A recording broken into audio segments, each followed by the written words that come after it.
Thomas Soto, 6h-9h sur Europe 1. Le débrief de la matinale, les temps forts de ce que vous avez entendu ce matin sur Europe 1. France 2 va diffuser ce soir dans Complément d'enquête un document glaçant. Le journaliste Martin Boudot de la société de production Première Ligne se trouvait dans l'immeuble de Charlie Hebdo quand les frères Kouachi ont exécuté de sang-froid les journalistes sur place et les collaborateurs de Charlie. Il n'a rien vu mais il a tout entendu. On vous en a parlé dans le journal de 8h tout à l'heure.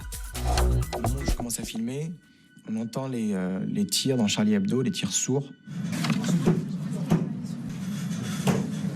Ils sont en train de tirer en bas, là. Putain, ils sont en train de tirer sur Charlie Hebdo. Qu'est-ce qu'on fait? C'est des tirs d'exécution, en fait. C'est espacé, tout. Ils tirent sur Charlie Hebdo, putain.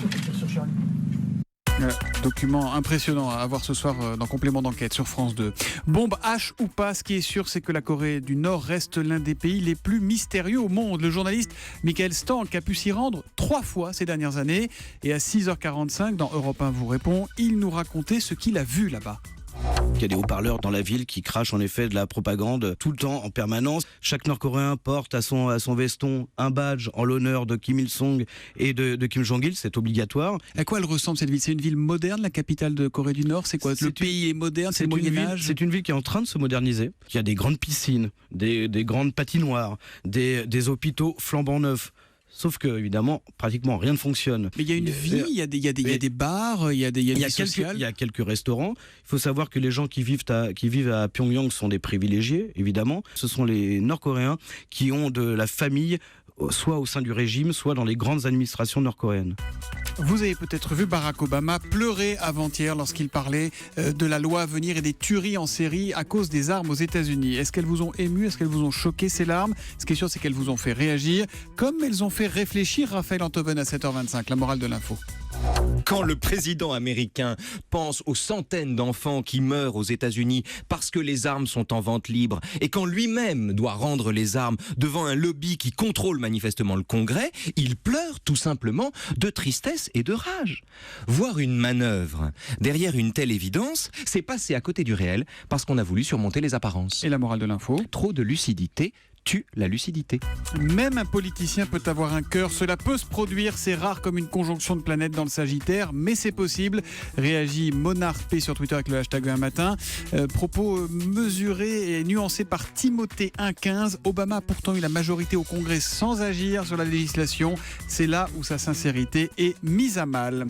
Les startups françaises se bousculent au CES de Las Vegas. Ce salon est un vrai tremplin pour les jeunes entrepreneurs comme Hugo Lussato. Il a lancé avec ses 2 frères Wistiki, c'est un petit objet connecté qui permet de retrouver par exemple ses clés. Écoutez ce qu'il était avec nous à 7h45 dans l'interview Vérité. 2 semaines après le CES, on a pu rencontrer Philippe Stark. Philippe Stark, le designer français. Parce que vous aviez cette carte de visite? Exactement. Ah oui, ça a été vraiment déterminant. Et on lui a présenté du coup nos innovations à venir. Et il a été vraiment convaincu par ce qu'on lui a présenté. Et il a dit, moi je veux bien être de l'aventure. Et du coup, il y a Philippe Stark qui nous a rejoint pour développer notre nouvelle gamme d'objets connectés. Hugo Lussato, qui était l'invité de l'interview Vérité sur Europe 1 ce matin.